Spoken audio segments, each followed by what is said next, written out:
Hello students, आज एक नए टॉपिक के साथ हम इस वीडियो को लेके आए हैं। जो पिछला वीडियो था जिसमें हमने बेसिक्स ऑफ इलेक्ट्रिक नेटवर्क पढ़ा था, आई होप आपको काफ़ी अच्छा लगा होगा।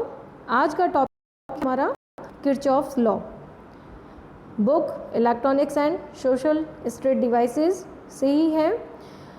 अब कल जो हमने डेफिनेशंस पढ़ी थी उन्हीं को यूज़ करते हुए हम आगे बढ़ रहे हैं। सबसे पहले कि किरचॉफ लॉ के बारे में एक इंट्रोडक्शन। किरचॉफ लॉ है क्या? किरचॉफ नाम के वैज्ञानिक थे। उन्होंने इलेक्ट्रिक नेटवर्क्स को एनालिसिस करने के लिए दो फंडामेंटल नियम दिए, जिससे कि हम विभिन्न प्रकार के विद्युत नेटवर्क्स में, इलेक्ट्रिक नेटवर्क्स में धारा और वोल्टेज का मान ज्ञात कर सकें। दो नियम हैं, किरचॉफ फर्स्ट लॉ जिसको हम करंट लॉ भी कहते हैं, और किरचॉफ सेकेंड लॉ जिसको हम विभव नियम भी कहते हैं। सबसे पहले किरचॉफ फर्स्ट लॉ, इसके अकॉर्डिंग किसी भी नोड पर, नोड जहाँ पर विभिन्न शाखाएं आकर मिलती हैं, उस नोड या जंक्शन पॉइंट्स पर आने वाली विभिन्न धाराओं का बीजगणितीय योग यानी एल्जेब्रिक सम हमेशा शून्य होता है। अब विभिन्न धाराएं आने वाली जो हैं उनका निर्धारण किस तरीके से किया जाएगा? तो उनकी दिशा के आधार पर, यानी जो धाराएं नोड की तरफ टूवर्ड्स दी नोड होंगी उनको हम पॉजिटिव लेते हैं, और वहीं जो धाराएं अवे फ्रॉम द नोड यानी कि नोड से बाहर की तरफ जाती हुई होंगी उन्हें हम नेगेटिव लेंगे। अब जैसा कि आपको एक डायग्राम दिखाई दे रहा है, इस फिगर में हमें I1 और I5 ये दोनों धाराएं नोड की तरफ, जो जंक्शन पॉइंट है O, उसकी ओर आती हुई दिखाई दे रही हैं, तो इसको हम पॉजिटिव लेंगे। वहीं I2, I3, I4 ये तीनों धाराएं नोड से बाहर की ओर जाती हुई दिख रही हैं, इन्हें हम नेगेटिव लेंगे। तो अब किरचॉफ करंट नियम को यूज़ करते हुए हमारे पास इक्वेशन क्या हो जाती है? I1 minus I2 minus I3 minus I4 plus I5 is equal to 0। I1 plus I5 is equal to I2 plus I3 plus I4।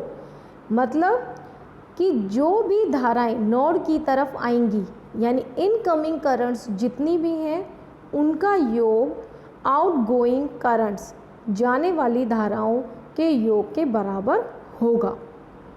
ठीक है, हमें धारा की परिभाषा पता है। आवेश प्रवाह की दर को विद्युत धारा कहते हैं, यानी जितना आवेश आ रहा है उतना ही आवेश बाहर की ओर जा रहा है।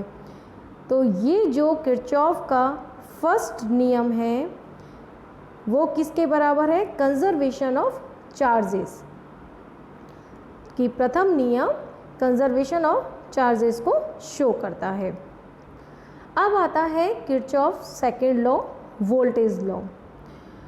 ये क्या कहता है कि किसी भी क्लोज्ड लूप में, यानी कि एक बंद हम पाश ले लें किसी भी नेटवर्क में, तो एक निश्चित धारा में, निश्चित दिशा में, चाहे क्लॉकवाइज या एंटी क्लॉकवाइज, किसी भी एक निश्चित दिशा में चलते हुए विभवों का बीजगणितीय योग algebraic sum of the voltages is 0।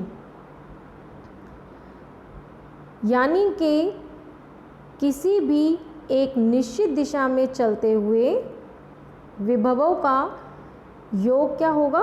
0 होगा।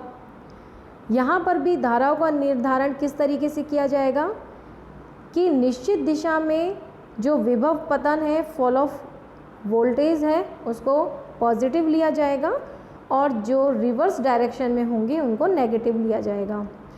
यहाँ पर एक चीज़ ध्यान रखने की है कि जब भी हम किसी नेटवर्क में बैटरी को देखते हैं, अगर एक निश्चित दिशा में चलते हुए बैटरी का धन सिरा पहले आता है तो हम उस विभव को, उस बैटरी के विभव को पॉजिटिव लेंगे, लेकिन अगर ऋणात्मक सिरा हमारे मार्ग में आ रहा है तो हम उस बैटरी का विभव ऋणात्मक लेंगे। जैसे कि एक डायग्राम आपको दिख रहा है, इसमें V1 और V2 दोनों पॉजिटिव हैं। E2 बैटरी का धन सिरा निश्चित दिशा में आया तो हमने E2 को प्लस लिया है, लेकिन वहीं E1 का ऋणात्मक सिरा आने पर हमने E1 को माइनस लिया है।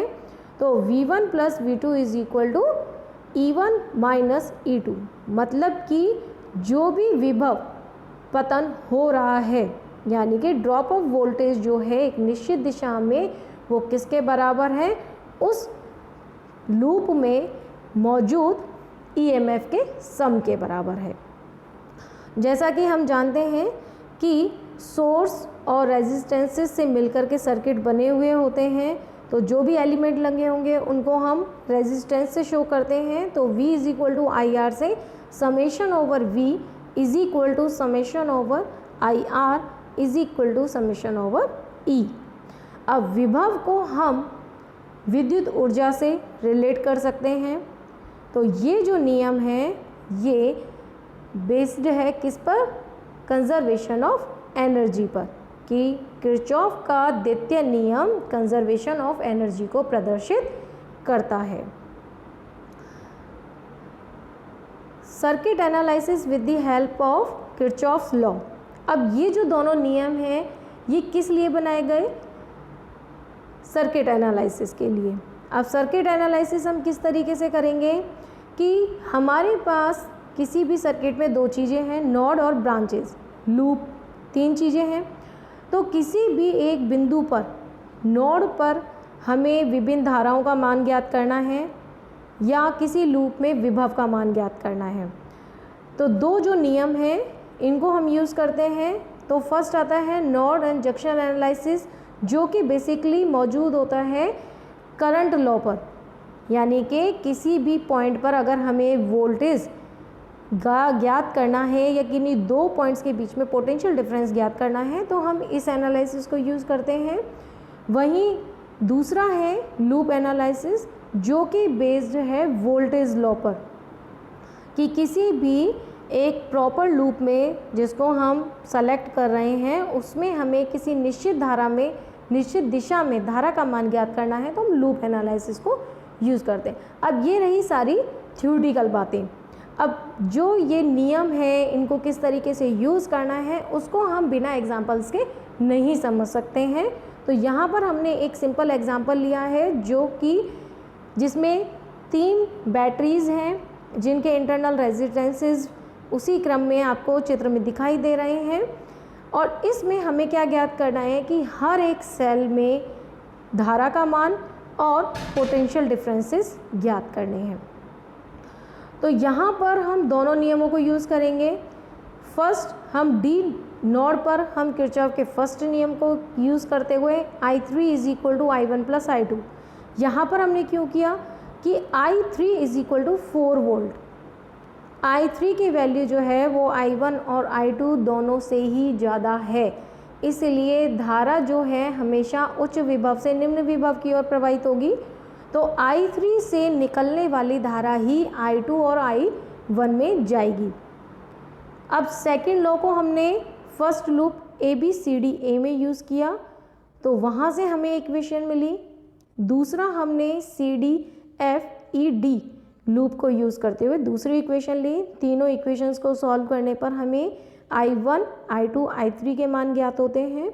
और अब पोटेंशियल डिफरेंस E3 पर निकालने के लिए तो V3 is equal to E3 minus I3 R3, जहाँ से हमें V3 की वैल्यू मिल जाती है।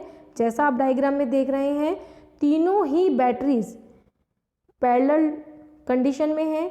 आपको पता है पैरेलल कंडीशन में जब बैटरीज लगी होती हैं तो उन बिंदुओं के मध्य विभव का मान सेम होता है, यानी कि तीनों ही बैटरीज पर जो पोटेंशियल डिफरेंस का मान है वो सेम होगा।